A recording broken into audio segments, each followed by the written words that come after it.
Neil. You are dark on the rock. Mission is a go. The needs of the many outweigh the needs of the few.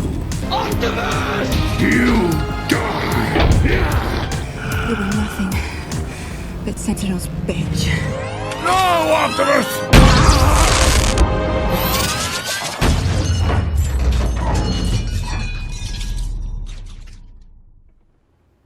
Welcome back. You heard it up top. We're going to outer space when things get a little more galactic. Ooh, or does the war for Cybertron come down to Earth? You're about to find out here on Transfor-May. And Normies Like Us with your hosts, Leonard, Colin, Nimoy. Laser Mike. Yeah, this is, Leonard Jacob Nimoy. What? Of course, as we both are. Not Optimus Jacob, not Mega Jacob. That Cobwave? No. Star Jacob. Jacob Scream. Yes, I yes. never know what to say, so I just, I'm always on the spot. Well, there's a myriad of Transformers. We try to just play it fast and loose with the old nicknames, as probably Michael Bay likes to do with his story. You don't need to think it out, Mike. We'll Thinking follow too the much. Bayhem here and just do it off the cuff. Check your brain at the door. We'll do it in slow-mo. Check your brain at the door. Leave your robot brain behind, because we're back talking Transfor-May, as we've been doing all May long. Mm-hmm. Here for our third episode. For the third week, we're talking boy. Transformers 3, Dark of the Moon. And is it the Valley Boys? Is this the lowest we're gonna hit? Well, I have no idea because, I haven't even seen 4 and 5, so who knows? Yeah, as we We've hit mentioned, uncharted territory. we're about to enter uncharted territory, at least for me. This is where I gave up when they were coming out in theaters. I watched this one. I said, enough is enough. But just for the listeners, we're going to soldier on. One thing to note, this is the most profitable of the Transformers films ever. But also, all the ones after this only decrease in Rotten Tomatoes score. So who knows where it's going from here. That could just be due to, Transformers fatigue, right? This movie Nice. might actually be worse than The Last Night and Age of Extinction, but, that people are so sick of the Transformers that you're like... Transformers fatigue, Jacob, a deal with the devil Michael Bay made, finally coming to light. It's something we're going to explore on this episode. If we're just saying histories, Optimus Joe isn't here. I saw this movie in theaters with him. I believe it was our last year at college. We were, hanging out alone. I think we saw it in an afternoon. It was not an event movie. It was literally like we weren't going to tell our friends we were going to it. It was just going to be some guilty pleasure the two of us watch. We might have had some illicit help to enjoy it, and I kind of remember not remembering it. Yeah, I definitely would have judged you if you told me, hey, we're going to see the Transformers, but You guys for pumped for me, Dark of the Moon? Pink Floyd?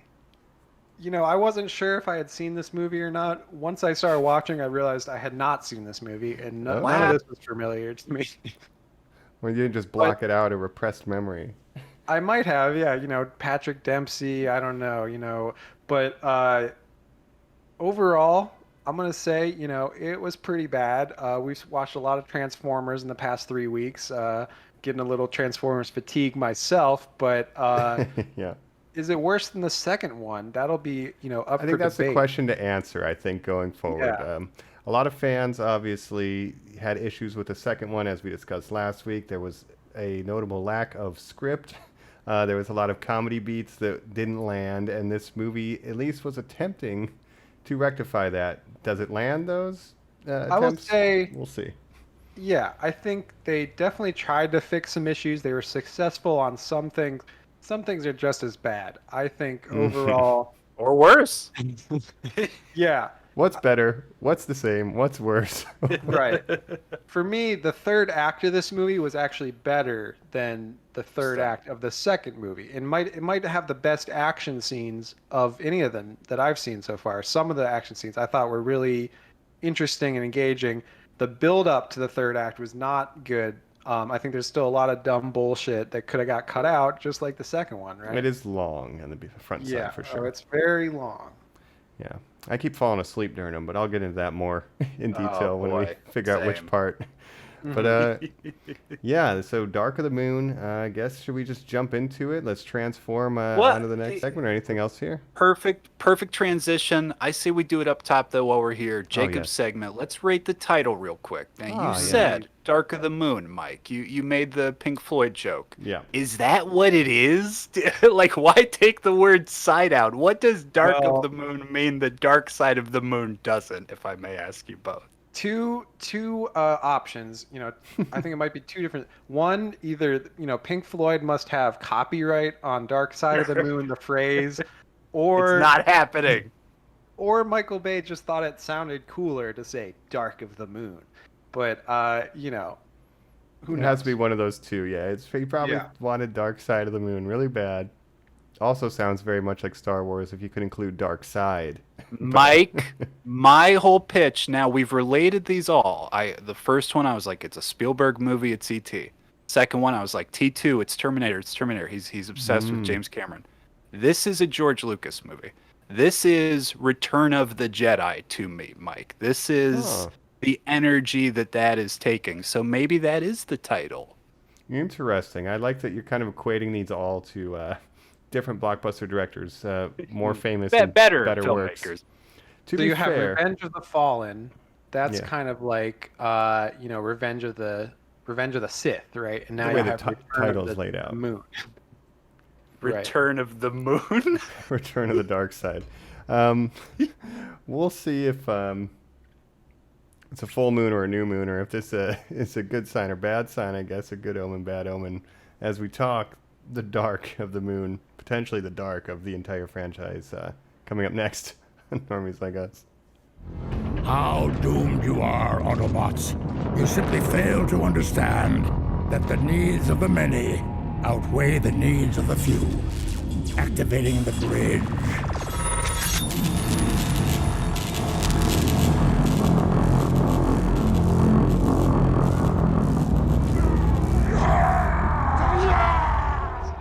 Here's a good transition. You say, much like Sam Witwicky, we're on to bigger and better things. That's right. Kayla is out. Carly, welcome to the team.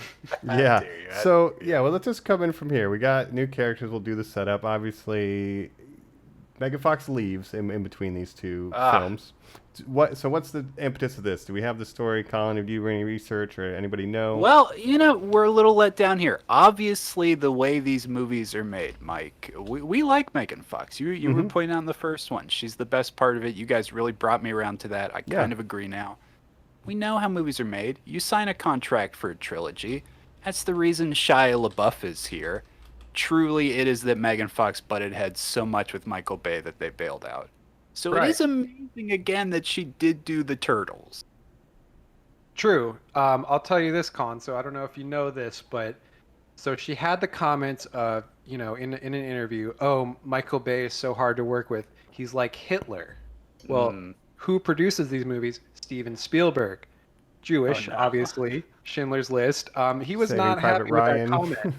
Yeah. So it was actually Steven Spielberg that said, get her out of there, You're kidding. because of the Wow. Hitler reference specifically. So, yeah. So that's kind of Spielberg surprising. found Shia and fired Megan. Wow. Yeah. Wow. So, yeah, that's kind of one of the big things with this is there's a new female lead, obviously, Carly. And as I'm watching it on Amazon and it comes up with X-ray and shows you the actors, they only just had her credited as Carly. No last name, no identifying Carly, feature. not a real The person. character Mike has a last knew. name, I presume, on the Wikipedias, but in Amazon they're just No. like, just Carly. That's all you need to know. Now, Mike, this is Rose Huntington Whitley. We know her from Fury Road. She's an ex-model. This is her first movie. Do you like her? What do you think about her in this movie? Well, people say the CG keeps getting better in these. And the way they took a piece of cardboard and made it seem like a human, I almost bought it. So, yeah, I'm really impressed.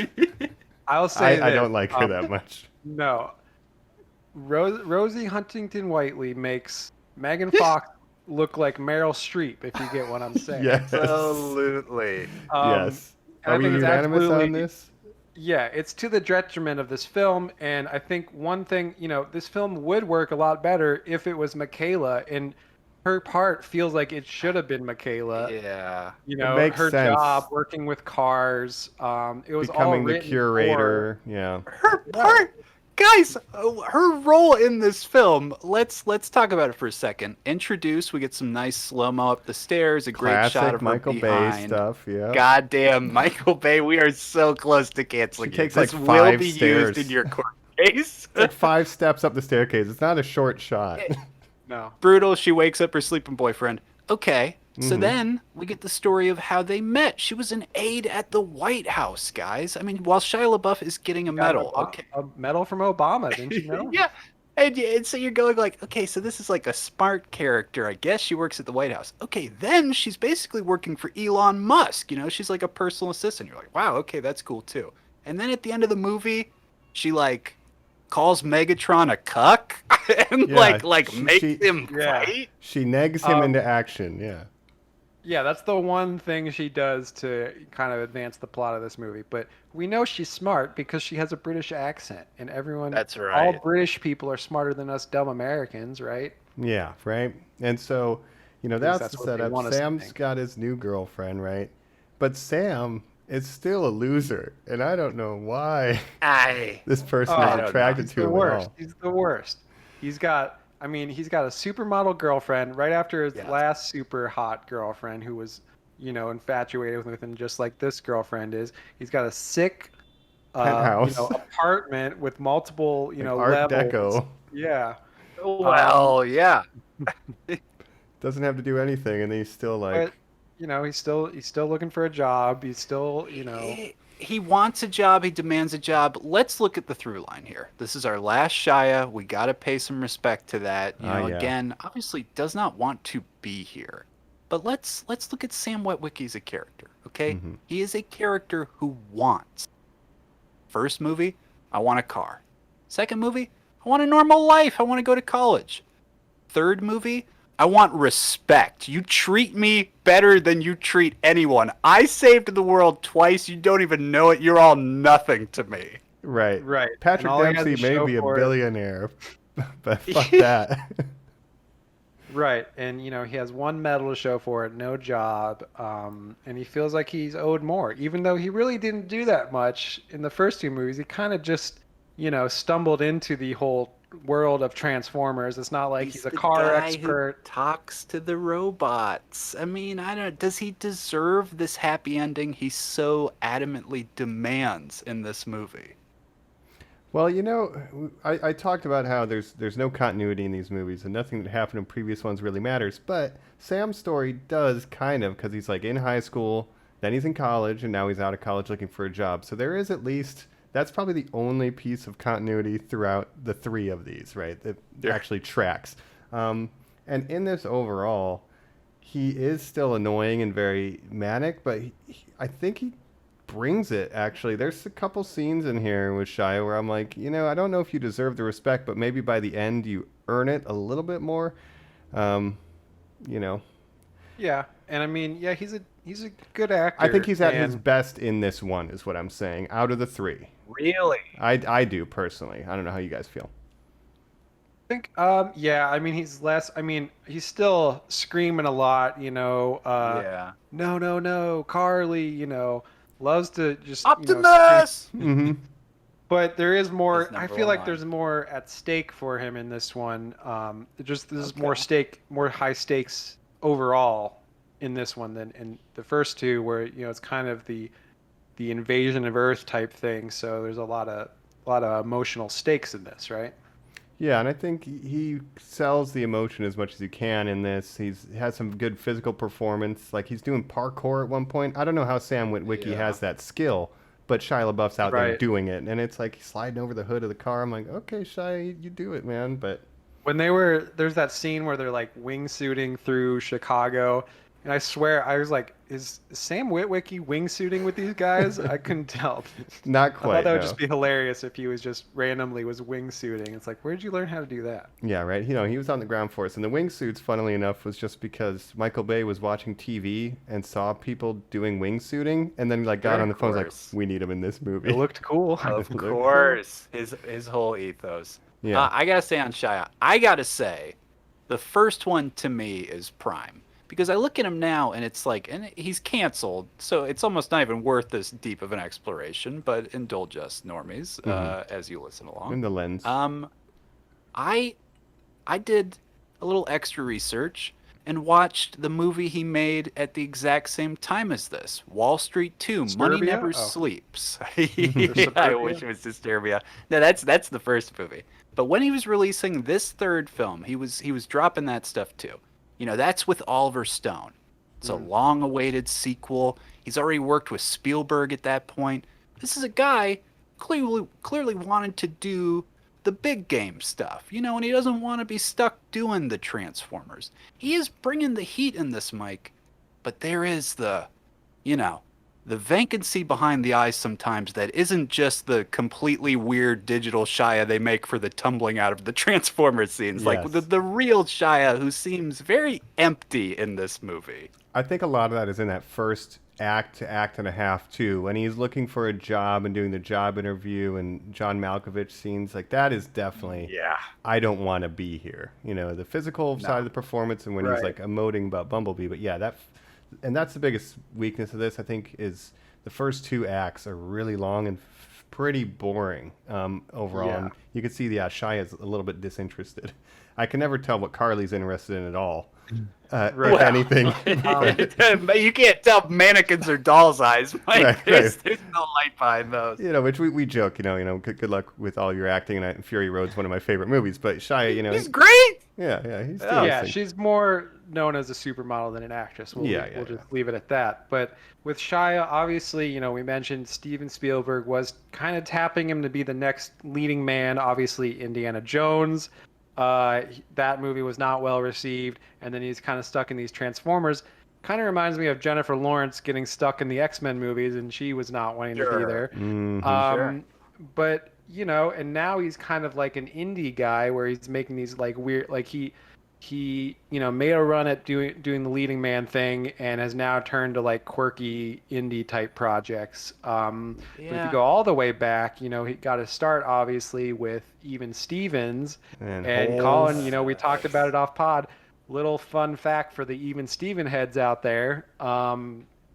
We have, in the first scene with the flashback stuff, NASA, all that, we have Tom Virtue, aka Mr. Stevens, Shia's dad from Even Stevens. The fact that you know his name is incredible. And of course, Tom Virtue. Talking about Put respect on transformations, that name. First put respect on his name, put respect on Even Stevens, put respect on Shia and Holes. But to transform from Even Stevens to Holes to Transformers to weird indie art to whatever is going on now, I don't know. There's been an evolution. Eagle Eye? Another Eye. movie produced by Steven Spielberg that was like a actioner lead with It's Shia. like I mean, Skynet, Jacob, you're right. kinda. Yeah. Yeah, and I mentioned Disturbia, which came out the same year as Transformers 1. That's kind of a Rear Window update on Rear Window. So he was making a run at it for a while. Didn't quite work out. He kind of was going for the career that Chris Pratt has now. I think I mentioned that on a previous episode. But we wish him the best.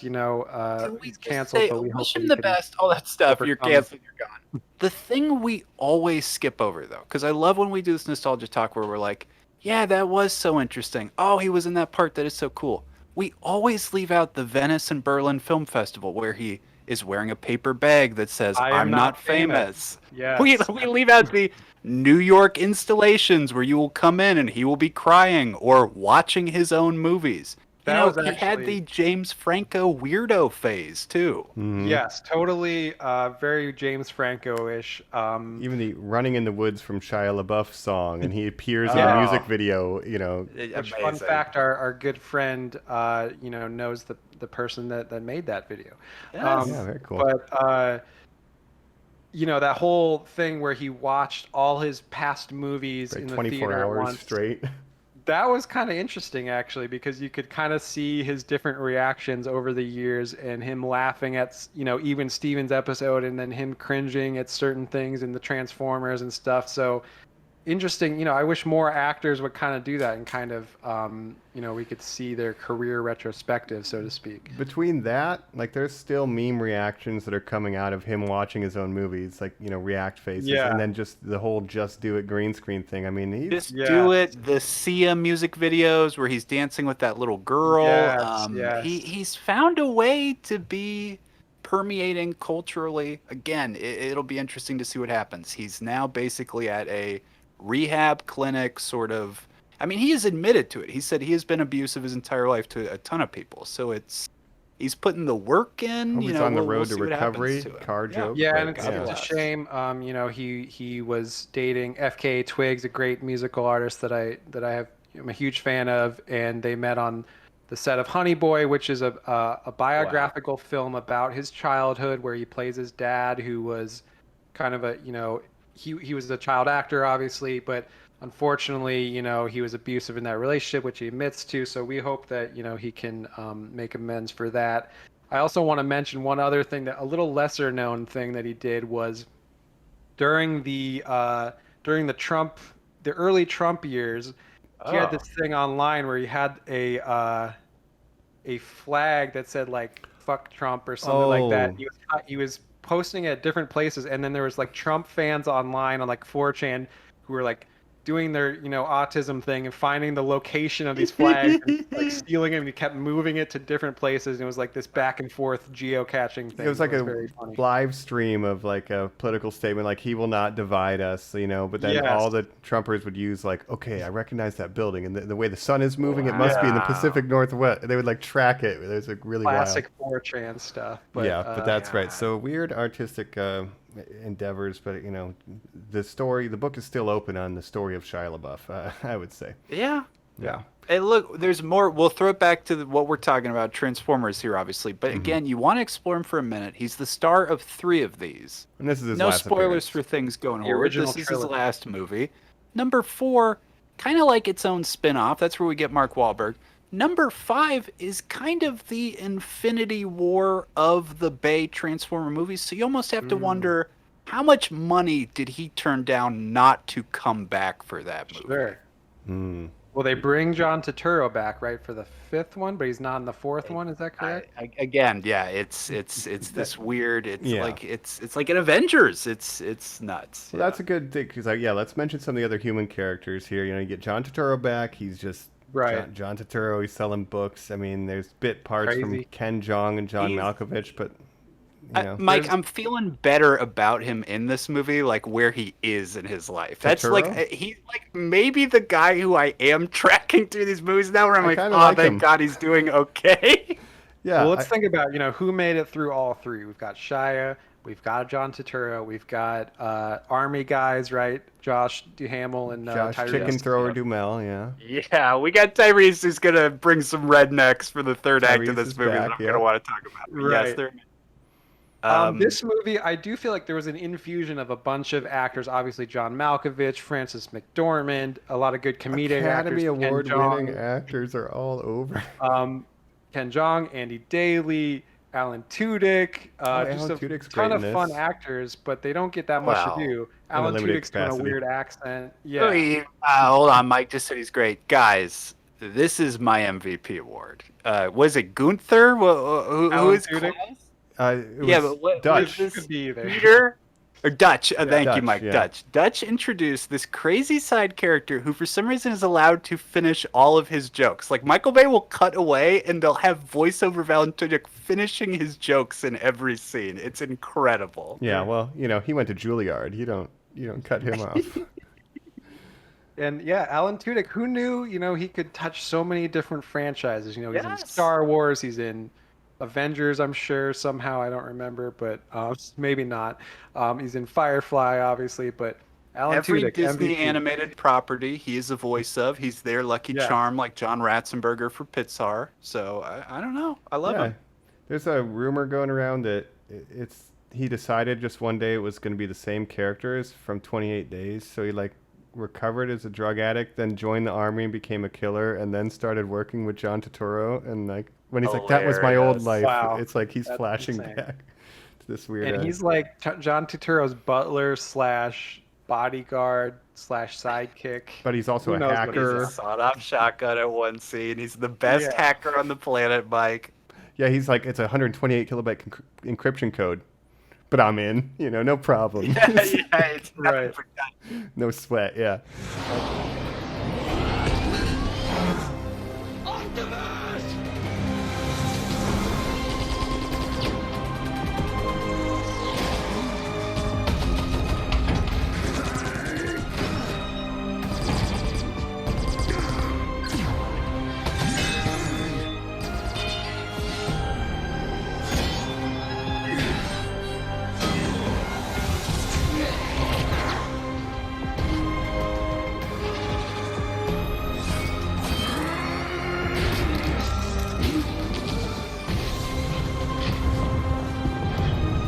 You die.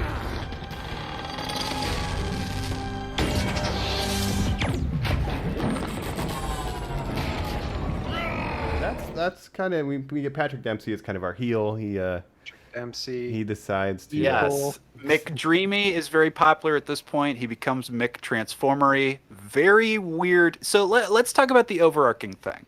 We said, I mistakenly said, first scene is the girlfriend waking up Shia LaBeouf.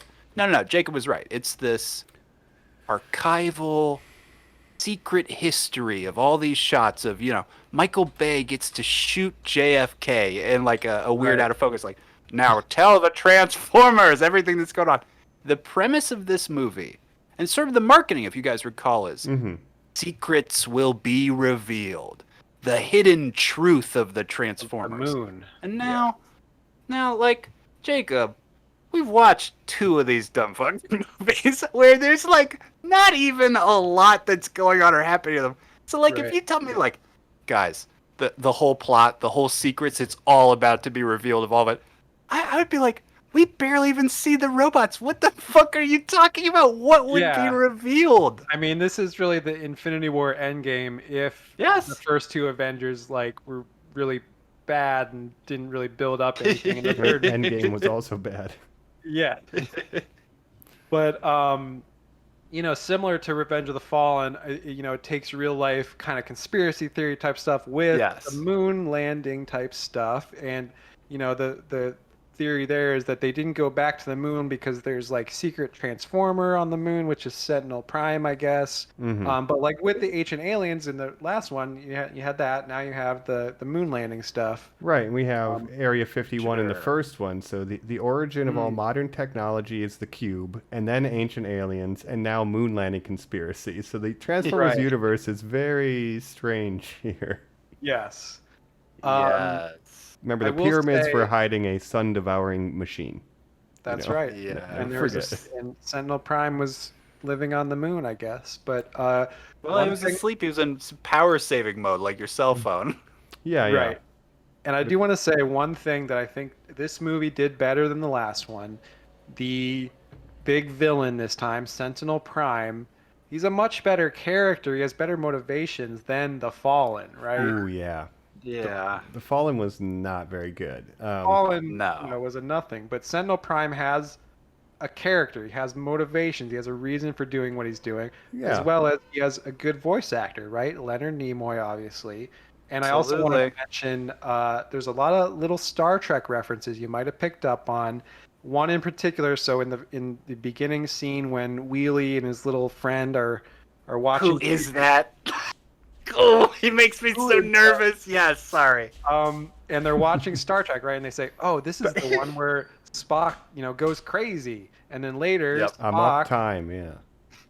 yeah, and later, You can just see Michael Bay yelling at nerds to put stuff like that in. We hired Spock, so make sure you put some Spock stuff in it. And they're like, all right, you got it, Right. Michael. and the big twist, obviously, of the second act is that they Optimus wants to get Sentinel Prime. He's like the leader before Optimus. He comes down, and then the big twist.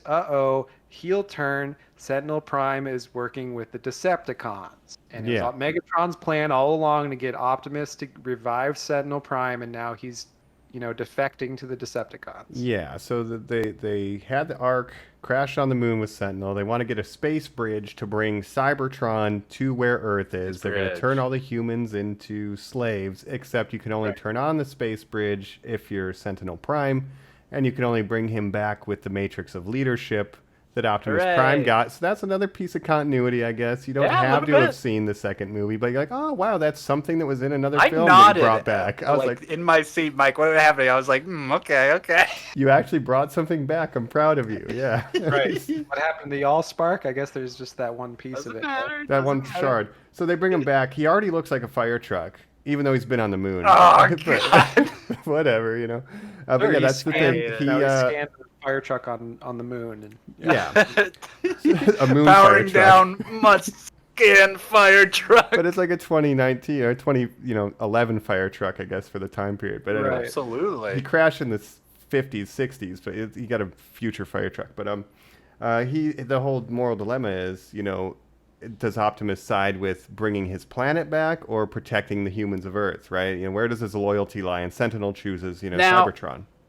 Again, Mike, I love you summing all that up. That's fantastic. That is the Transformers side of the plot. So we're not seeing a lot of that because, again, we're not seeing a lot of Transformers. Bumblebee, barely in this movie. Until the third act, yeah. Optimus Prime gets his ass kicked. The only Transformers we see are Wheelie and that little goblin where I'm like, ooh, I hate them both so much. Yeah. Turns into a Maybe laptop. Wheelie's my best friend.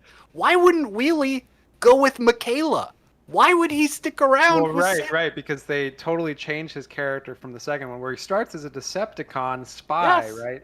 Very Gets horny. Converted by being a sub for Michaela. Being a sex slave, yes. And in this one, he's more loyal to Sam, and he's got a little buddy now, and he says, I think he has the line where he's like, oh, she's better than the last girl. She was mean. But she did burn his eyeball out. Jacob, now he speaks like a jazz singer. You are right, like an old black jazz singer. Now he turns into whatever this thing is, a Lenovo laptop. Now God help me if you took a shot Lenovo, every time you saw Lenovo on the screen, you would die.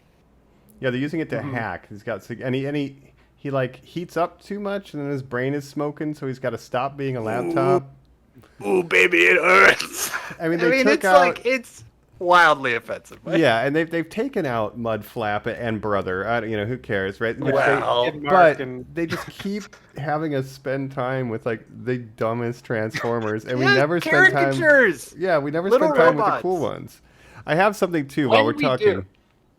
Well, I just wanted to say, sorry, my last point. The main plot we stick with, Mike, is something about Russian cosmonauts that, for the life of me, I could not follow for 10 goddamn seconds. Okay, I can sort of explain this. So basically, back when both Russia and America were doing the space race, going to the moon, rich people in both countries were like, the Decepticons were paying them to make it look like that it's too expensive to go back to the moon.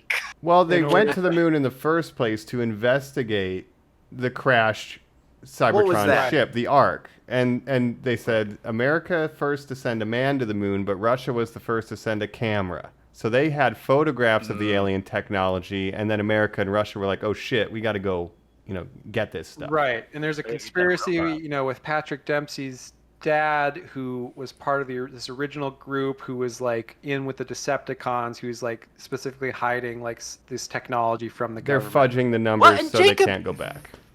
This is an interesting movie because he is basically the Sam Witwicky of Megatron, right? Like there would be like a 60s movie of Patrick Dempsey being like, oh, you're my buddy robot. You're telling me to do bad stuff? Like, that's kind of interesting.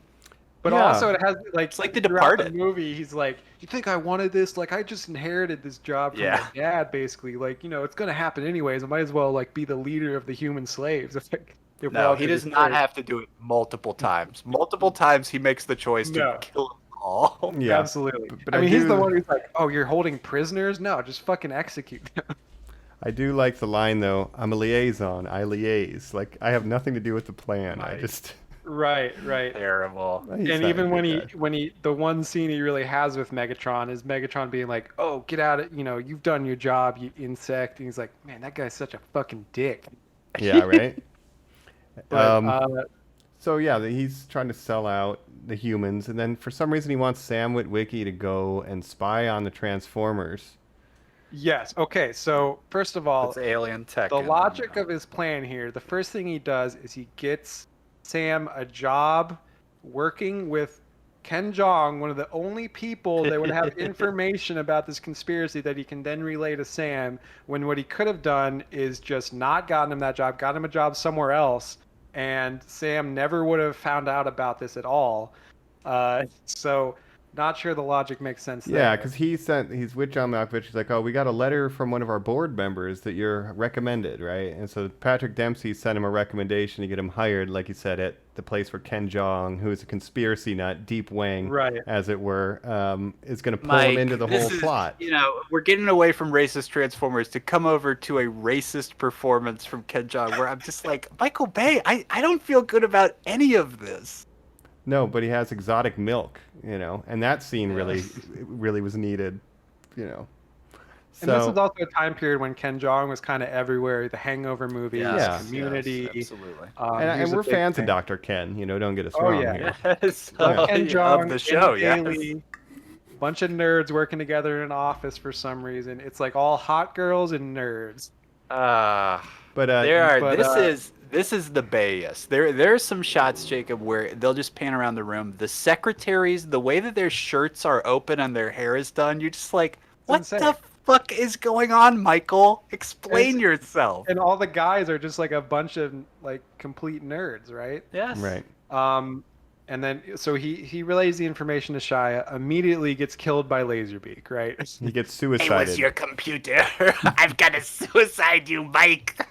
Laserbeak is fun in this. He's stupid. Okay, he's fun. let's talk Toy Corner real quick. So, Jacob pointed out in the first episode, the relationship between Megatron and Starscream, the sniveling little worm and the sort of haughty, mean master, right? Soundwave, a Transformer we introduced in the last movie, kind of a bigger part in this movie in that Shockwave. he's on the Earth. I mean, like, arguably, that would mean he's got a bigger part. Again, there's not a lot of Transformers in this movie. Right. The toy, Mike, this is one of those cassettes you were talking about. Mm-hmm. You would shoot out the little cassettes, it would transform. Laserbeak was that. Now, He's like a bird Laserbeak robot. did not Yep. talk. He, on the animated show, he was not, catty. He would not do these things. They seem to have transplanted Starscream's personality onto Laserbeak just because he can interact with the people and that he's kind of the size of us. I mean, at one point, to scare a little girl, he turns into a small red bumblebee. Why does he do that? Why? He could turn into a TV, but why can he also turn into other He can robots? turn into anything. The sky Turns is into a a big Lenovo laptop as well. Most Transformers in this movie turn into Lenovo laptops. I'm never gonna buy a Lenovo for that reason alone. No! Probably Decepticon. He turns into a pink bumblebee to get in with this girl so that he can kill her dad later that day. Why not just break in and kill? Like, there's no need for that kind of Kill that disguise. little girl and then turn into something else. Yeah. Also, Yeah. do you remember there's a scene early on where they're in Chernobyl for some reason? And that's a whole, like, I was very confused. Yes. Why is Josh Duhamel in fucking Chernobyl? Francis What's going on McDermott here? shows up and asks this exact same question, Jacob. And Josh Duhamel's answer is, Autobots, they're like teenagers. Sometimes they just go out. I don't know why they did that. And that is what we as the audience members are given as the excuse. But we do Right. meet Superworm there. That's right. Yes. Giant yes. worm bot. The Diggler. Could I ask? I want to talk about the robots here because Colin, you said there's not a lot of Transformers in this movie, but I beg to disagree. So I would like to read a couple names of Transformers, and you tell me which car I'm they so were. ready for this, Mike. Please, yes. All right, so there is a Transformer. Let's start off easy. We know Bumblebee. We know Optimus. Who was the Transformer named Dino? So, and Was that does one it of the say wreckers? Dino/Mirage Mirage. next to it or something Correct. like that? Now, Mike, I looked this up too because the subtitles when I was watching this dumb movie one point, Josh Duhamel says, "All right, everybody go to your rooms. We've got Dino or Mirage." He says, "Or Mirage." He says to the character, it's like he doesn't know who his name is. He's just like a blue Lamborghini that's just like pulling off to the side. No, I can he's tell a you- red Ferrari, but yeah. Oh, he's a red Ferrari. The red one. I can tell you right is Dino. now, the only Autobots I know, there's Bumblebee, Optimus, and then there's, I think, 2 like Australian accented ones called the Wreckers. They're like, "Oi, mate, Yes. we're gonna wreck ya." Oh yeah, well they're Yes. like British and they're called Leadfoot is one of them, and I don't know. Sure. There's a bunch, but basically like there's a bunch of Decepticons. Like if I asked you to tell me who Hatchet is, could you tell me? If I asked you to tell Impossible. me, who Crowbar No. was, you couldn't tell No, me. and now, Mike, this is inducive of a problem we'll talk about later, but in that scene afterwards where Megatron is called a cuck and then he immediately arrives to the final battle, again, I haven't seen Bumblebee for so long. I have the same sort of dysphoria that I have every scene that starts a Transformer being introduced or running in, where it's like, okay, Optimus is fighting Sentinel Prime. Oh, there's another robot coming behind. Oh, is it Bumblebee? Oh, it's just a big gray thing. I can't tell what it is.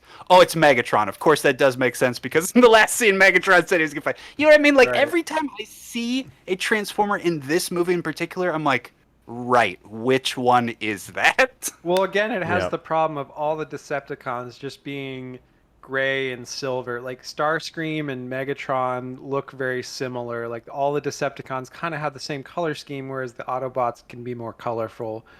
I was gonna ask, who is the like old Professor Autobot? Oh, that gets Jacob, I fucking am executed? so excited for you to do this. Okay, Yeah. so Wheeljack is the name of the Nailed it. engineer, scientist of the show. Now, on the show, he is like a Formula One race car. So the flaps in the back of the Formula One thing as they come up, they're like his head.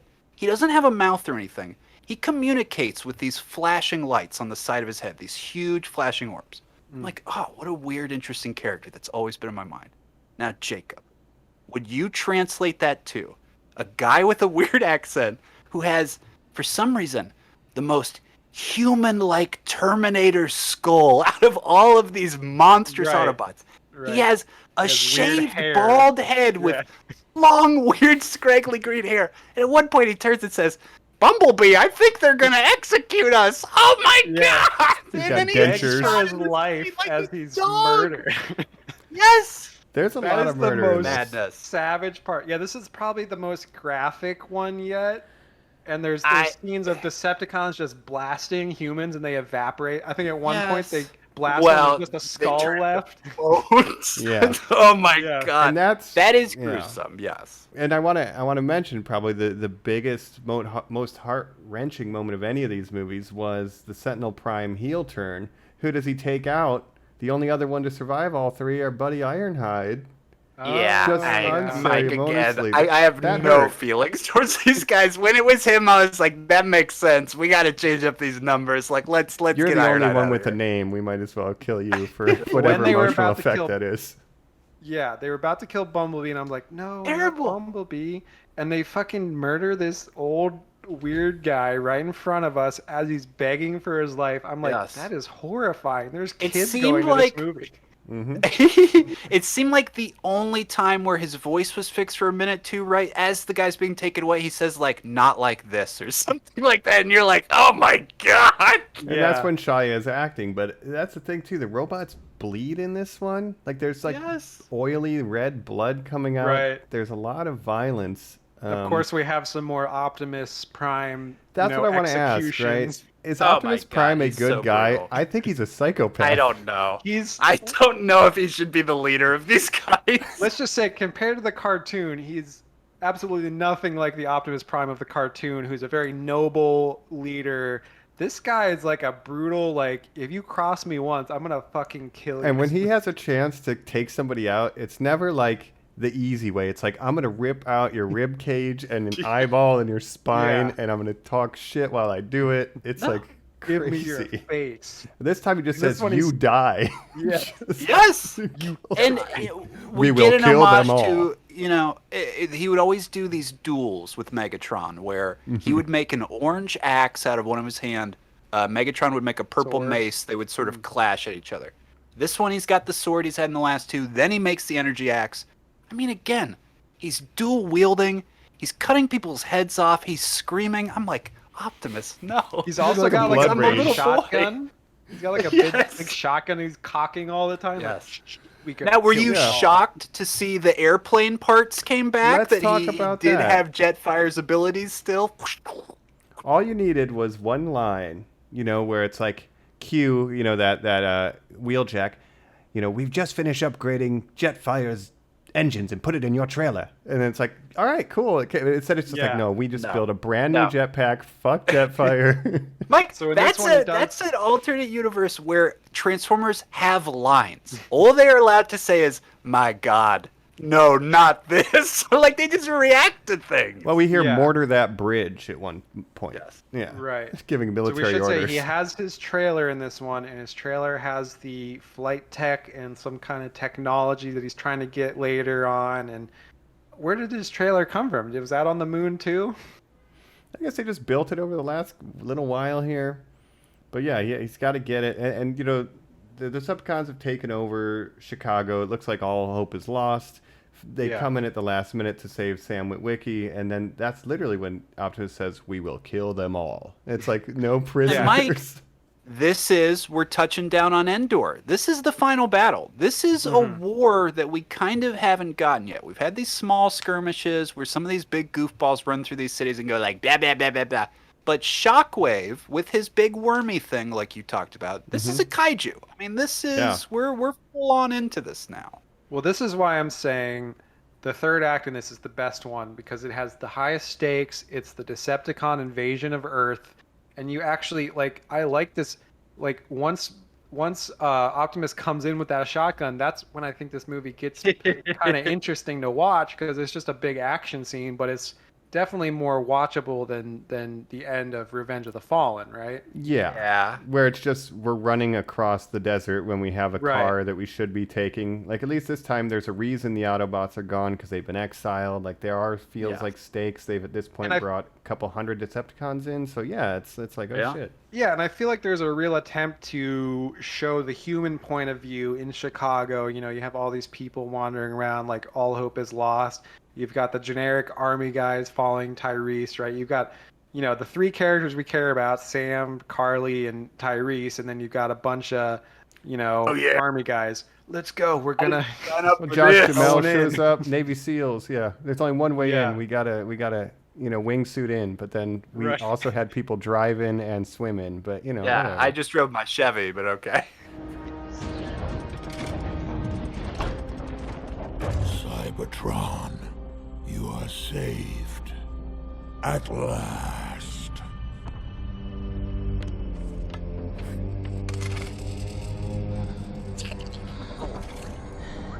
Oh, have you come to surrender? Was it all worth it? Obviously. All your work to bring Sentinel back, and now clearly he has all the power. It's actually almost tragic. You dare lecture me, slave?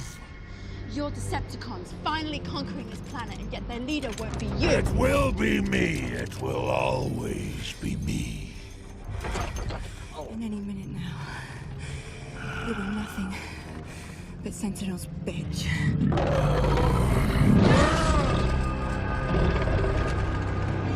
Also, of course, there's a big there's a big set piece with the falling building that they're all in that goes on for about 20-30 minutes. Which again, let's say it's this. impressive. Let me say this real quick. The same way I wanted to point out specifically in our Order of the Phoenix Harry Potter episode on our last kind of big miniseries. This is one of the big films where it was a 3D transfer. That's what they were hitting. The big falling building stuff. The Shia spinning out of the Transformer as B transforms and sort of puts him back in the car. There are a lot of these it's coming at you moments. I think the building thing looks good. Again, I'm just at the point where I watch these and I just go, oh, just be quiet. Just No more. You just gotta all of this. Like it just all the Yeah. big noise and the explosions and everything. I just calm down. I just want you all to sit down. Yeah, I think, the building falling with them all in it, it's cool for a little bit. It's technically impressive. It goes Sure. on way too long, I feel like. And we have all these characters I don't know or care about, and it's like it feels like this building is falling for 20 minutes at least. And I'm just kind of like, Yeah.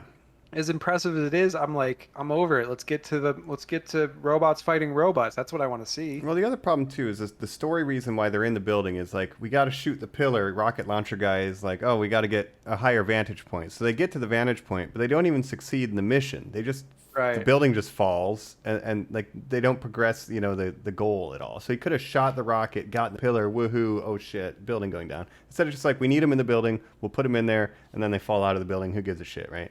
So it's like kind of also nonsense for why it happens. Right. At one point, they're all hiding from a Decepticon, and they're all trying to be quiet. Sam says to Carly, like, "Oh, don't move."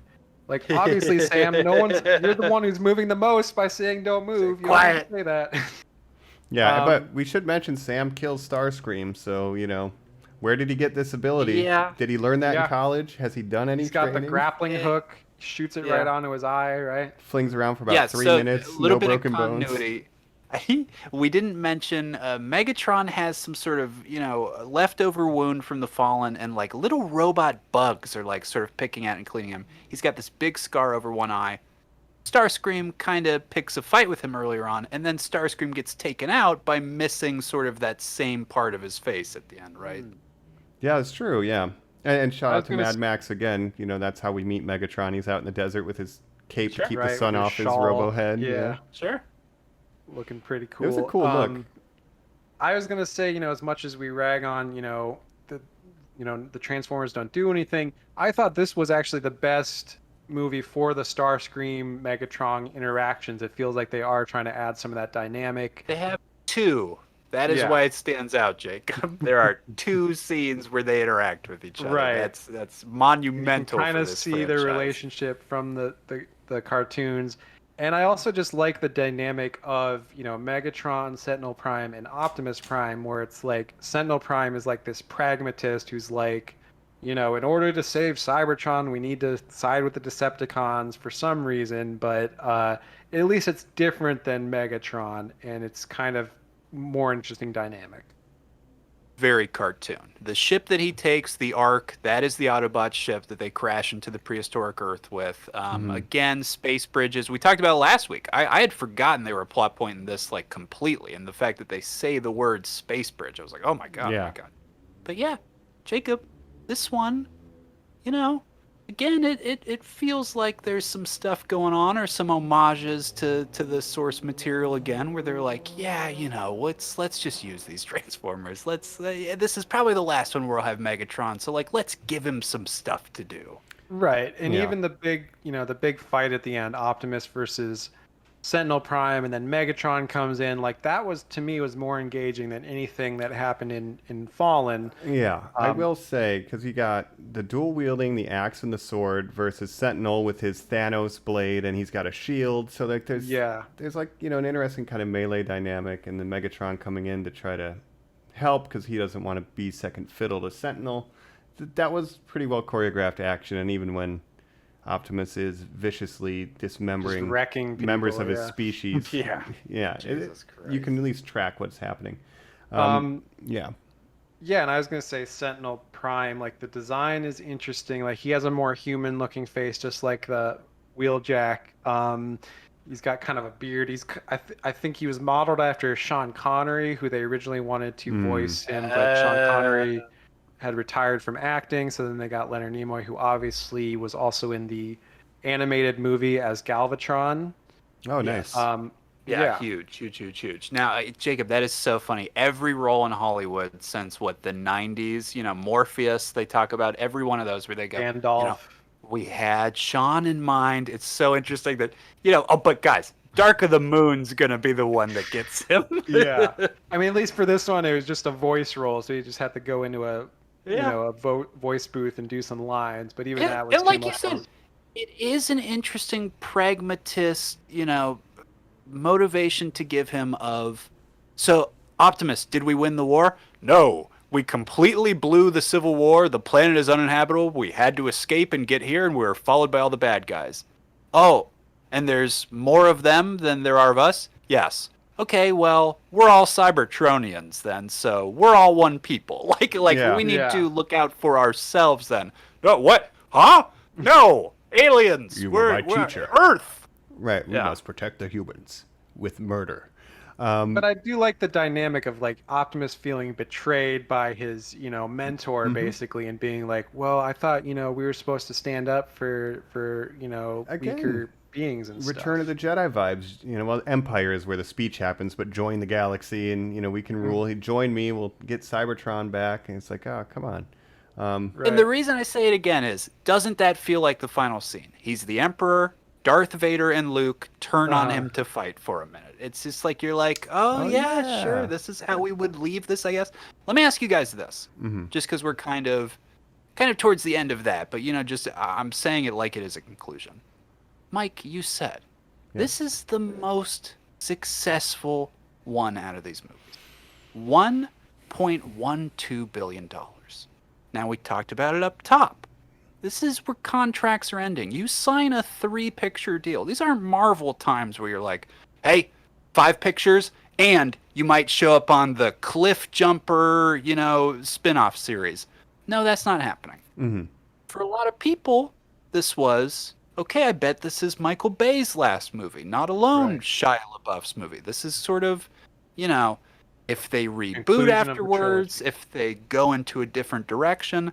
How does this movie operate to you guys as a quote-unquote conclusion? Because to me, I'm like, well, where is Shia left in all this? And like, which Transformers am I even rooting for? What was the grand goal that each of these movies was like building towards? Because really at all, it's like at the end of the day, it's like, well, we beat this evil robot and now we're going to look at the sunset and you'll see some American flags for a minute. It's like, well, yeah. Yes, Michael, I get that, but what's the end to this movie?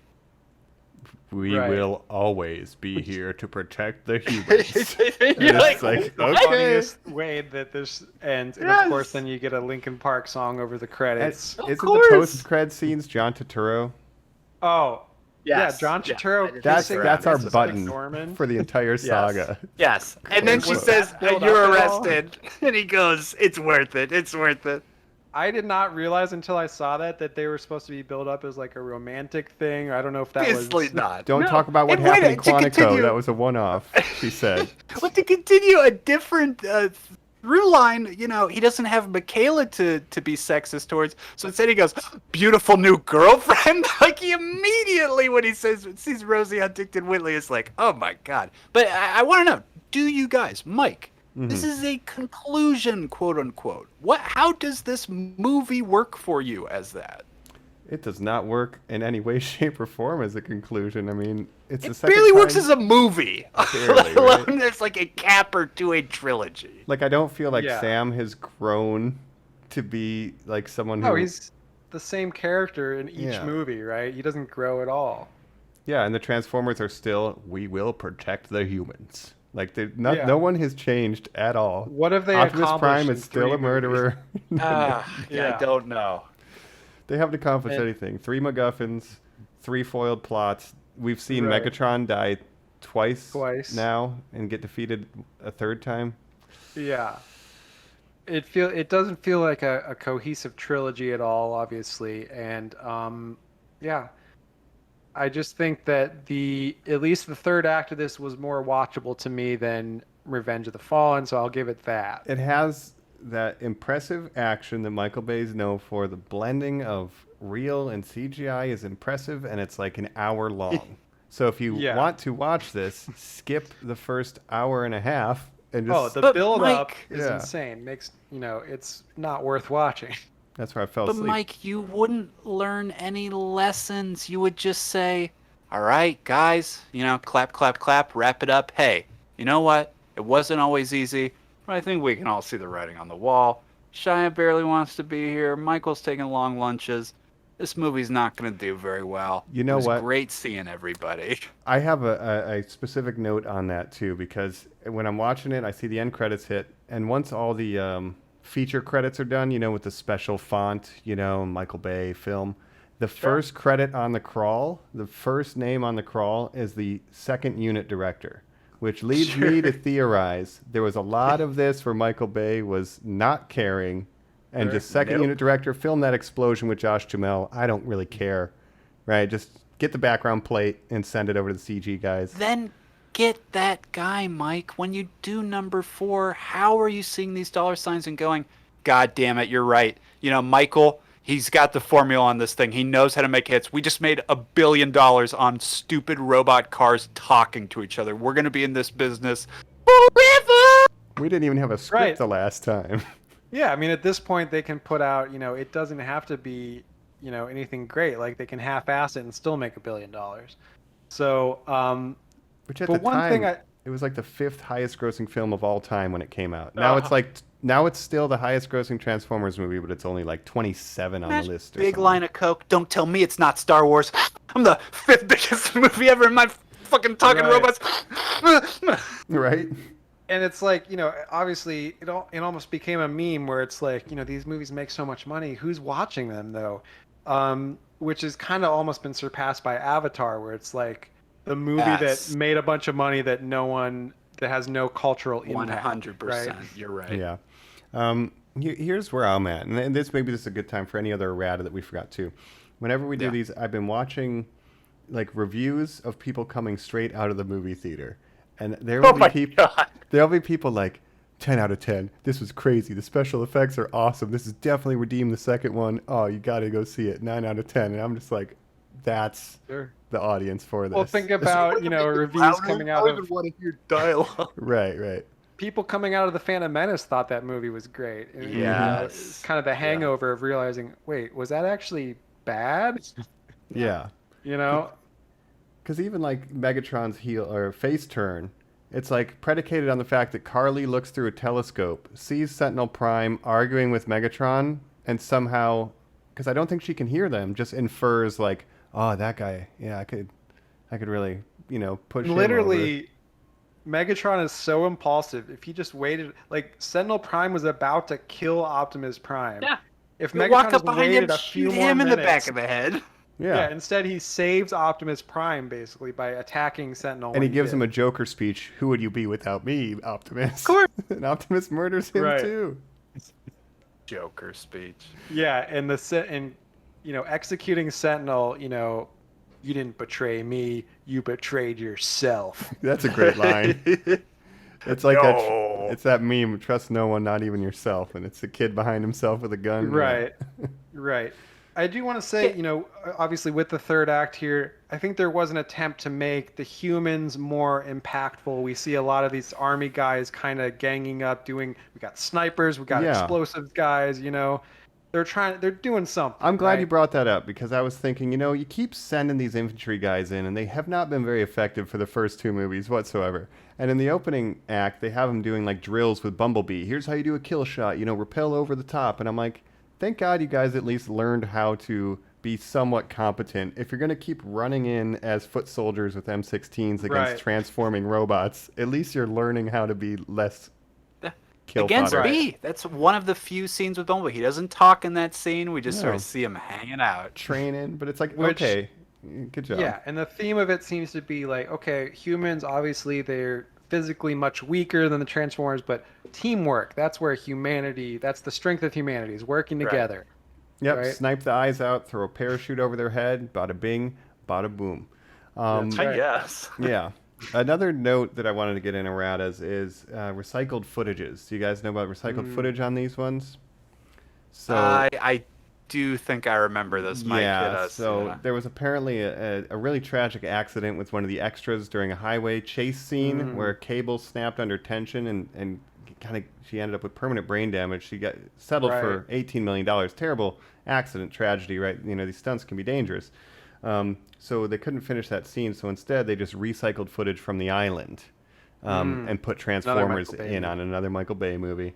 And then there's also in the last movie when they fire the railgun at Devastator or whatever, and he says target acquired on the Navy boat. It's the exact same shot when they're firing the Tomahawk missiles, and he goes target acquired. Sure. It's literally the same shot. Oh, so sure. They're kind of just like, yeah, we'll recycle footage. Like, who cares at this point? Yeah. But on the note of that, what happened to that extra, I read about that as well. It's pretty crazy because fucking this wasn't like a professional stunt person. This was an extra that was paid like $25 a day to drive their own car. Her own like crap Toyota or whatever. Like, yeah. Just and I think she was permanently blinded in her left eye, permanent brain damage. Oh man.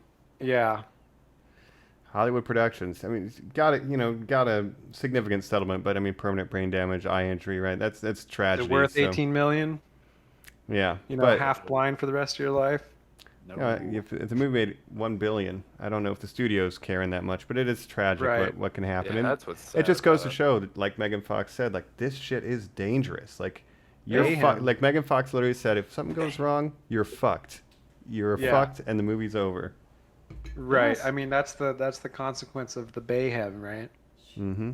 I almost Fast wonder if and that's loose, why baby. we get more of the Shia ragdoll model. Is just because he's literally like, no, I'm not. You're not putting me up in the wire. We're not doing this. Shit. Mm-hmm. I think Clocking out the when I'm effects, clocking out. mostly look really good, but there's that one shot where he's swinging on, Starscream, right? And he swings past the camera. That looked pretty bad. Otherwise, the effects are pretty much spotless, right? And that's the strength, is the blending of the real life explosion and cars flipping over and throwing the robots, the lighting. Like, it does look really convincing. And I think It's amazing, actually. Yeah. And the last thing to note, I think, for this climax is this came out a year before the Avengers, right? And it's very, very similar to the last battle of the Avengers, the battle for New York. Sure. With Chitauri ships, and everything's got tendrils and robot people. Like, it feels a lot like that. And I wonder if Joss Whedon was influenced at all by the scale of Transformers 3, which did come first. And even the Chitauri aliens are kind of like the generic Decepticons. And you get a they even sky have them riding laser? on the ships and stuff. Yeah. Mm-hmm.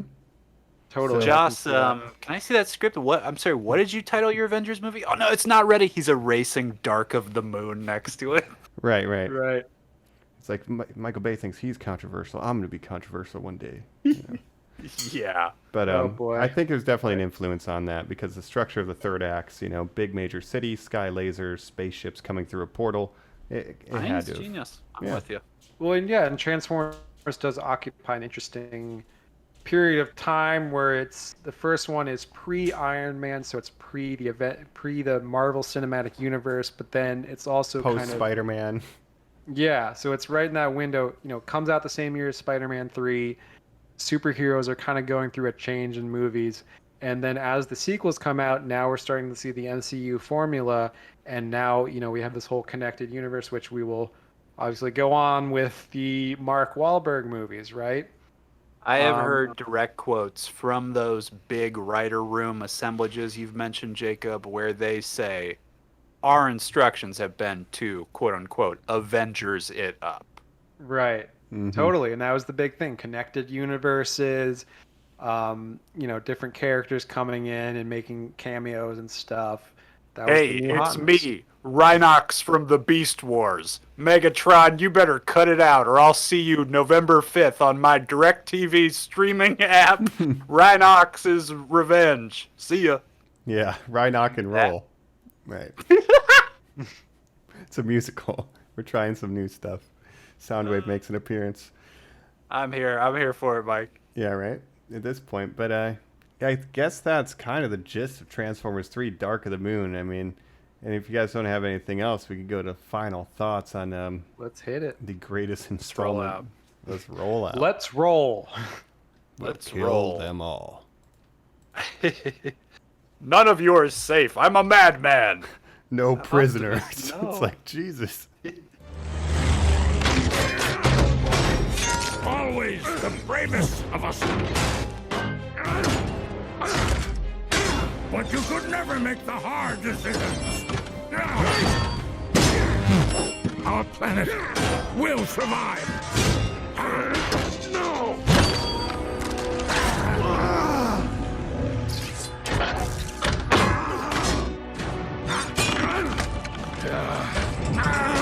We were gods once, all of us.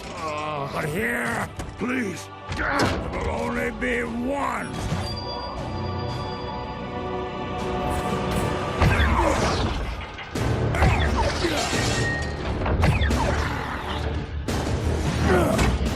This is my planet. We're back. We're wrapping up things here for TransforMAY, our third week, talking the third film, Dark of the Moon, the third Michael Bay Transformer movie. Now, I was thinking about this time, guys. Mm-hmm. Mike said that thing in our last episode, and it has not left my mind of, this must be the worst franchise that exists. I was thinking, Hunger Games. Yeah, this is worse than Hunger Games. Divergent. Yeah, this is worse than Divergent. But let me ask you, not even as far as franchises, let me ask you this very specific property thing and connection. And let me ask you if it's worse than this, okay? How about a Steven Spielberg produced live action adaptation of a cartoon? Sounds pretty familiar. Sounds like the thing we're talking about today, Transformers. No, not talking about Transformers. I'm of course talking about the Flintstones movie. What a weird. This is Spielberg's second swing at the bat of Saturday morning cartoons. People love those in live action. Oh man, I forgot. There's not enough John Goodman in Transformers so far, I think. Well, yet. Wink. That's right. The one thing I know about the Flintstones movies is that basically all the main cast members changed from film to film. Like I know you have Mortal Kombat John Goodman syndrome. in one, and then in the sequel you have Mark Addy, aka Robert Baratheon from Game of Thrones. Yes. You got Rosie O'Donnell in one of them. Yeah. Well, we'll have to get to that. It'll be Flynn Fember or something. I don't know. Wait I a hope year. so. I hope so. Well, yeah, Spielberg will die here pretty soon, and we'll do that. Don't worry, guys. Yeah. But if I could throw out a couple last minute things, I was saying I was going to be on Chicken Watch. There's no chickens in this one, but there's a lot of newspaper. And as the newspaper, everyone's getting hit in the face with it, right? Yeah, I'm seeing how much they're flying around, and I'm like, that's crazy how much newspaper there is. And then it does affect the final battle where it distracts Patrick Dempsey long enough for Shia LaBeouf to smash him with a rock. Very I'm like, funny. okay, newspaper watch. And the other thing I want to mention is we talk about how Michael Bay has got people just watching Transformers and saying you should put that in, right? And there are a couple things because I also watched a review of a super fan because I wanted to know what a super fan of the cartoons and stuff. And there are things where they try to bring Cybertron to Earth through a portal, and there's when Megatron blows up the Lincoln Memorial and sits on it as a throne. I guess he does that in the cartoon. So it's there'll be glimpses where Michael Bay is yeah, put that thing from the cartoon, but then again he'll have Sideswipe and Wrecker and all these Transformers who show up who are never given names but are credited, so you don't get to meet any of them, but they're technically in the movie. So it's if I was a fan of most of these characters or these Transformers or Decepticons, they're so unrecognizable. But then he puts Megatron on the Lincoln Memorial and you're like, but that's the thing. So it's only you for don't the know if he's real a fans. genius or just a fucking idiot. Taught you this. Yeah. But again, Mike, if you're that little kid who, my dad showed me all the cartoons. My favorite character is Wheeljack. Oh, why is that Transformer dragging him out in front of the other one saying, it's time to die, you filthy traitor? What does that mean? Why is he being executed? Why does he look like an old guy? No. Yeah, and the way some of these are, named but not really given anything to do, it would be like if the Avengers, they had, Hawkeye show up, but he doesn't get any lines, and you don't really see him much. In the He's kind of in the background. Yeah. Well, and Jacob, Black Widow, she quit after 2 because she said it was hell making these Avengers movies. So that's why, we got a new blonde girl. Yeah, and that's my last question too. The Transformers that have been in the other movies and then are just gone. Where are they? They don't go to. They have nowhere to go. Cybertron's gone. What when they're all happened going to- up in the spaceship, you should see all of them, right? But where's Skidmark and What happened to the motorcycle Lugnut or girl? yeah. Hold on, you guys just reminded me. This Lugnut girl. Hold on. This movie has 2 sequences where, again, my scaling issues. Gigantic robots land in a spacecraft and then step out of them on the moon and stretch and go, oh, we're finally here. Oh, holy shit, this is where our dad crashed his car, basically. And then another one where they're the giant thing that's gonna get us all fucking out of here and evict us. Here we go. Here, you know what? This just hit me, and this is how they should have done this movie. Michael Bay loves the big dumb stuff. First movie, and this is my final thoughts, because I don't care to review it. It's crap. Transformers is crap. I can't wait for the next one. But your finale. We've done a finale in a city. We've done a finale in a desert. And this one we go back to a city. They should have had the finale on the moon. Put Sentinel Prime on the moon with the space bridge. If the movie is called Dark of the Moon, oh, absolutely. That's even like a cool Thor, too. They could be punching and fighting. That thing could be sending them all over the place. End it on the moon. They should be fighting on the moon to control the space bridge. That would have been fucking awesome. Yes. We'd never seen it. The low gravity could have been cool. They use jet boosters to increase their punch. Michael Bay, come on. You really dropped the ball. Shame on you. All right, shame on you, Michael. And that's my review. Can't wait for next week. Wow, there you go. Yeah. Well, I have one last question. So Cybertron comes through about a fourth of the way. They shut it down. Does that part just get sliced? It eventually just sucks back in. Oh, okay. In my mind, when it was happening, I was like, oh yeah, so for 4 and 5, like Cybertron's orbiting Earth. I remember that, and then immediately didn't. I was like, oh, never mind, go. Yeah, they shut it off once, and it just stops, and then they turn it on again, and it starts, and then they shut it off. But when they shut it off the second time, that's the reverse button. The first time was just pause. They hit pause and then rewind. Like, fuck, you guys just destroyed it. If it just split the planet in half, it would just crush Earth. It was massive. Would you think that Sam and Patrick Dempsey would be such a pivotal role in like shutting off and turning on the beacon again? No. Yeah. But I'll say this. Also, I wanted to mention we do see a little bit of Cybertron in the beginning, where we see a pre-movie Cybertron, right? It is interesting again, Jacob, that Michael Bay, kind of like how I said in the cartoons, where they're like, God, everybody just keeps nagging us about this, cool robot planet that they want to see. It's like, yeah, obviously we do, you idiots. So for the first shot of this to be kind of that, and then to go into the weird transformer, title card, not enough at all. And we don't really, I mean, I don't know about 4 and 5. I just know that we do see probably the best representation of Cybertron in Bumblebee, right? Yeah, the aesthetic in this is not cool. It's just, everything's gray and non-distinct. Yeah. Right. It's like Cybertron is made of Steppenwolf's armor, and so is every Decepticon. At one point, Optimus says, "We escaped from a dying world," and you're like, "Well, that's a new bit of information. You didn't say Cybertron was dead in the other movies." Right. Yeah. Anyways, for my final thoughts, I'll just say, like I mentioned, the third act of this, there's some cool stuff. So I think there's some scenes in this that are better than any of the other previous movies. But as a whole, it's still not good. The first, 2 hours of this almost 3-hour movie is just like very bad. We didn't even mention Sam's parents show up again. Who cares? No. Well, that's our one Bud Light cameo for this movie. Yeah. Yeah. We get more weird sex stuff with Sam's mom. We're swingers. All right, bye, Mom. Bye. You're in your camper or whatever. But overall, this movie pretty bad. Looking forward to seeing 4 and 5, which I have never seen, and getting some new cast members and some new blood into this thing. Let's go. Mm-hmm. Dang. All right, I don't know. I'm really at a crossroads here, guys, where it's like, boy, I just don't know. I said this was the Valley. I don't know that it is. This was the last one I saw in theaters. This seemed to be the stopping point for you guys too, except that I kept seeking them out. Mm-hmm. When it got to on demand, or, oh my God, Joe, I can't believe we're gonna watch, Age of Extinction tonight. That's so funny. We're getting into the irony territory. I don't feel good about that. I want to like these things. Right. And again, when I'm looking at them as a kid and I'm like, wow, this is the story about an epic civil war that comes to our planet. What would that look like realized?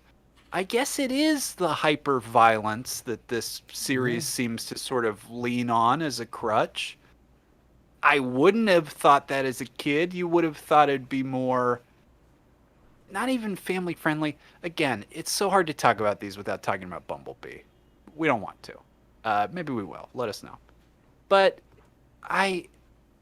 this is disheartening. You know, this is just the moment where this will start a new trend of, hey, you know, John Malkovich says he'll come back if, you know, you pay him this much and he gets a point on this, or, you know, hey, we'll get this or we'll get this too. We just say this is the last Megatron movie because Hugo Weaving does not come back after this. So there's going to be some creative solutions around that as well.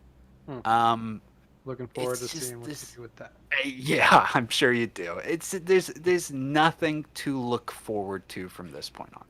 If this was made as the last chapter in a book, you would go, what a stupid book. Knowing that it's not, you go, what a stupid chapter. You know, it's not satisfying any way across the board. And the fact that Michael Bay comes back for 2 more movies, you know, I never would have thought. It's amazing. And I have no idea what to expect. I know one of them's got a knight, and one of them's got like Dinobots or whatever. One of them has. We talked to Oscar winners. One of them has Sir Anthony Hopkins going, Michael, you say the check is cleared, and I have to talk about 4 robots in this scene. Absolutely. Great. It's just it just grows and grows and grows into this big robotic monster that is like the snake attached to Shockwave's worm. It is an ever-consuming ass worm ripping up our planet that it might need to be severed. That is what the Transformer movies are. Yeah. Right. Last thing I do want to mention, you know, I said it before, this movie would have been more impactful with Michaela, with Megan Fox. Yes. So much of Sam's arc in this movie is saving his girlfriend, who he's so in love with. Who cares? We don't know Carly. She gets nothing to do. They have no history together. You know, again, it's worth nothing to sit on the sideline and say, well, the movie should have been like this, the movie should have been like this. But the fact that there is, what do we think, 30 wasted minutes just trying to get Shia back with the Transformers? He wants to feel special. Buddy, I don't know what you want out of life. Your job should have been, you're the liaison to the Transformers. You're the guy who knows them. Work with the fucking military. You've been doing it the past 2 movies. If you're Shia, you don't want to say to Michael, hey, you know, I'm kind of doing more action roles now. You can kind of put me in the shit for some of this stuff. Yeah. Bumblebee and I could be partners. You know, we're tracking down Decepticons and the, you know, we found stuff that's about Sigma Prime or whatever. You go, okay, yeah. Again, the stuff that he wants to show when you're with the humans, and I'm with you guys. I think this has a third act where the humans are the most useful out of all the other movies, or have the most to do or whatever. But it's still, you're still stretching your imagination so much to go, but what are you doing there? What is happening? How are you even involved with a talking truck with flames on it who says, you know, make sure you get the Allspark. Watch out, I'm going to kill this guy. Right. And so much of his motivation for going into Chicago is, oh, I need to save Carly. You know, I'm in love with her. And he has a heart-to-heart with... Yeah, he's a bunch of scenes with Tyrese in this one. And he has a heart-to-heart with Tyrese. Boy. It's like, you guys know each other that well? Like, you met like 2 times. Yeah, you got to meet my friend Dominic. Is so loose. I don't know. Yeah, there's a universe where they, you know, thought about it.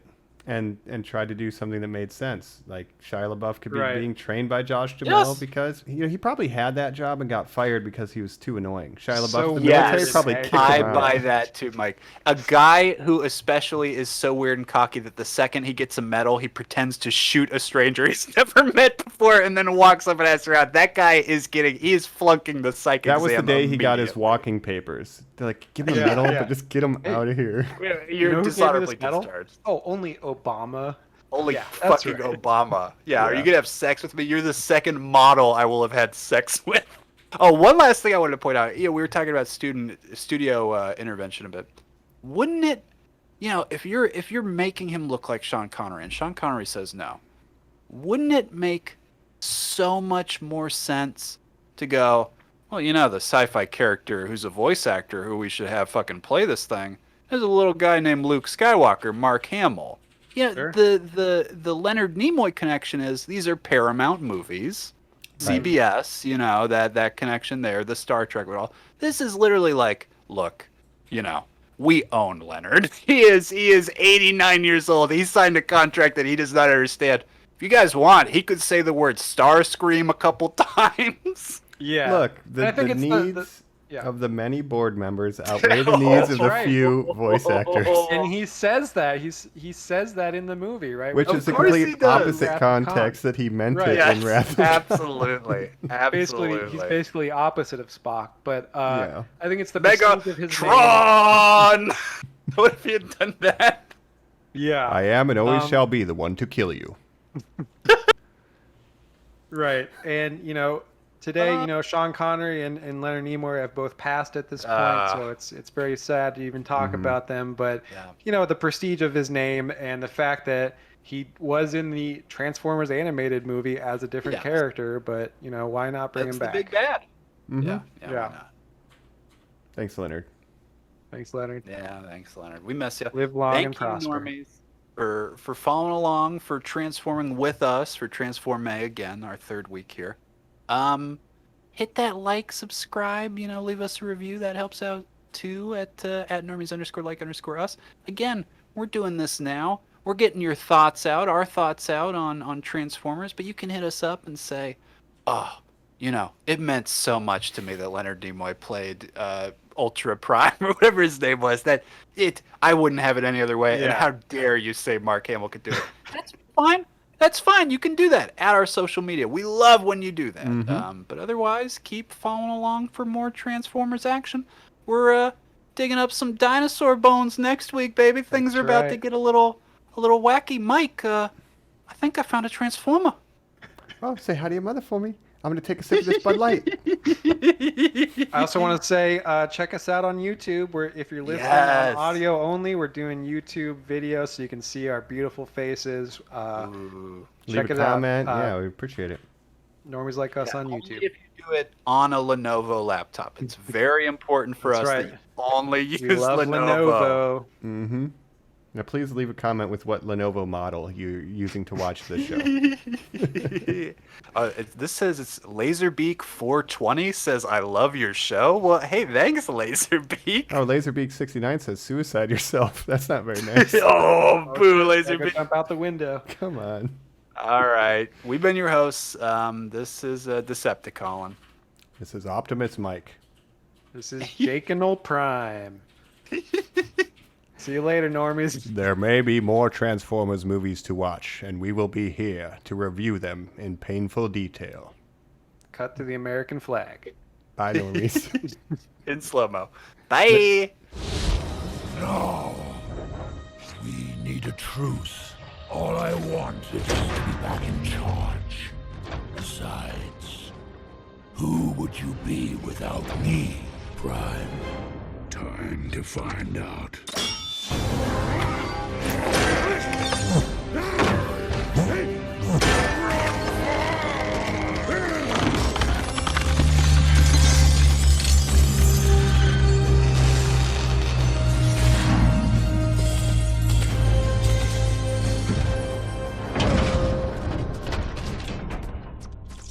Optimus, all I ever wanted was the survival of our race. You must see why I had to betray you. You didn't betray me. You betrayed yourself. No, Optimus!